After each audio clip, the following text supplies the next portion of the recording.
अस्सलाम वालेकुम दिलचस्प दुनिया की देखने और सुनने वाले मुअज़्ज़िज़ अहबाब।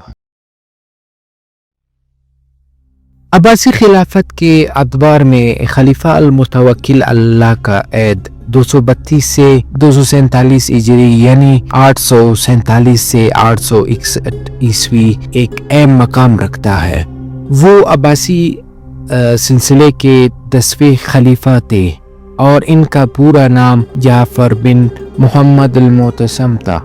अल-मुतवक्किल का दौर कई लिहाज से काबिल जिक्र है क्योंकि इनके इक़दामात ने अब्बासी खिलाफत की सियासी, मजहबी और इल्मी सिमत को मुतासिर किया। खलीफा अल-मुतवक्किल अल्लाह अब्बासी खलीफा अल-मुतसम बिल्लाह के बेटे थे और 205 हिजरी में पैदा हुए। इनकी परवरिश शाही माहौल में हुई जहां वो इस्लामी उलूम, अदब और हुक्मरानी के उसूलों से बखूबी आशना हुए। 232 हिजरी में इनके भाई अल-वसाद बिल्लाह की वफात के बाद इन्हें खिलाफत के मनसब पर फाइज किया गया। इनके ऐद का आगाज उस वक्त हुआ जब अब्बासी खिलाफत अंदरूनी इंतशार और बैरूनी चैलेंजेस का शिकार थी। मुतज़िला के फ़लसफ़ाना नज़रियात और तुर्क फौजियों की बढ़ती हुई असर और रसूख ने खिलाफत को कमज़ोर कर दिया था। इस माहौल में अल-मुतवक्किल ने खिलाफत को मजबूत करने और आवाम एतमाद बहाल करने के लिए कई इक़दामात किए। अल-मुतवक्किल अल्लाह के दौर को मजहबी नुक्ता नज़र से एक बड़ी तब्दीली का दौर समझा जाता है।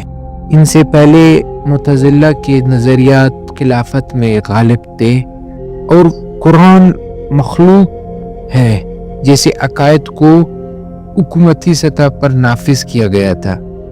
अल-मुतवक्किल ने इन नज़रियात को मुस्तरद कर दिया और अहले सुन्नत वल जमात के अकायद को तक़वियत दी। उन्होंने इमाम अहमद बिन अंबल रहमतुल्लाह अलैह की हिमायत की जो मुतज़िला के मज़ालिम का शिकार हुए थे और इन्हें एजाज़ और इकराम से नवाजा। इनके दौर में ये ऐलान किया गया कि कुरान अल्लाह का कलाम है, मखलूक नहीं। अल-मुतवक्किल ने अवाम में मजहबी वहदत को फ़रोग़ देने के लिए मुख्तलिफ मकातिब फ़िक्र के उलमा की सरपरस्ती की और इनकी माबैन मुकालमा की हौसला अफजाई की। इनका ये इक़दाम इस्लामी मुआशरे में अमन और महंगाई की फ़रोग़ में अहम साबित हुआ। अल-मुतवक्किल अल्लाह ने अब्बासी खिलाफत की इल्मी रिवायात को जिंदा रखने में अहम किरदार अदा किया। इनके दौर में बगदाद और सामरा में इल्मी मराकज़ कायम किए गए जहाँ उलमा, फ़िक़्ह, माहिरीन फ़ल्कियात और फ़लसफ़ों की सरपरस्ती की गई। उन्होंने इस्लामी फ़न तामीर में भी दिलचस्पी ली और सामरा में कई शानदार इमारतें तामीर करवाए। इनके हुक्म पर जामिल मुतवक्किल तामीर किया गया जो इस्लामी फ़न तामीर का एक बेमिसाल शाहकार है। इसके अलावा उन्होंने दरिया दजला के किनारे एक अजीम नहर खुदवाई जिससे ज़राअत और मईशत को फ़रोग़ मिला।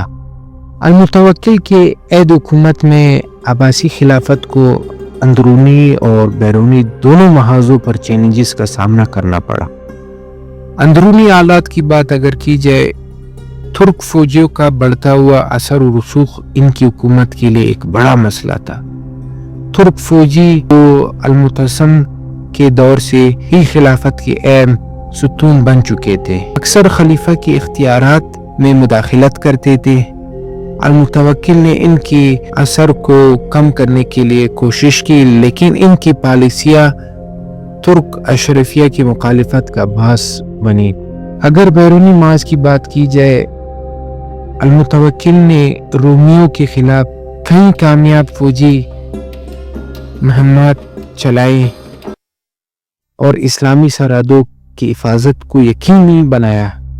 इनके दौर में इस्लामी रियासत का दायरा मजीद वसी हुआ اور سرحدی علاقوں میں امن و امان قائم کیا گیا۔ خلافت میں تبدیلی کی کوشش۔ المتوکل اللہ نے عباسی خلافت کو مضبوط بنانے کے لیے مختلف اصلاحات متعارف کروائے۔ انہوں نے شاہی خاندان کی دیگر افراد کے اختیارات محدود کیے اور خلافت کو عوام کے قریب لانے کی کوشش کی۔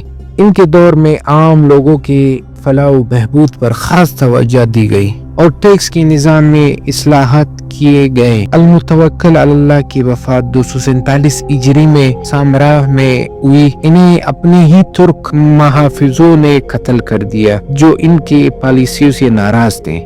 ان کی وفات کے بعد عباسی خلافت میں ترک اشرفیہ کا اثر و رسوخ مزید بڑھ گیا، جو خلافت کی زوال کی ایک بڑی وجہ بنا۔ نتیجہ، خلیفہ المتوکل اللہ کا دور عباسی خلافت کی عروج و زوال کے درمیان ایک اہم سنگ میل کی حیثیت رکھتا ہے۔ ان کے اصلاحات اور پالیسیاں مذہبی اور علمی میدان میں اسلامی معاشرے کو مضبوط کرنے کا ذریعہ ہے، لیکن ترک اشرفیہ کے ساتھ ان کے اختلافات نے خلافت کو سیاسی طور پر کمزور کر دیا۔ ان کی شخصیت اور کارنامے اسلامی تاریخ میں ایک نمایاں مقام رکھتے ہیں۔ یہ معلومات ان چند کتابوں سے لیے گئے ہیں، جس میں الطبری، ابن کثیر، ابن اسیر۔ ویڈیو پسند آنے کی صورت میں شیئر کریں اور ساتھ میں چینل کو بھی سبسکرائب کریں اور اپنے قیمتی آراء سے ہمیں آگاہ کریں تاکہ ہم اس طرح نئے ویڈیوز آپ کے لیے لا سکیں۔ تب تک کے لیے اللہ حافظ۔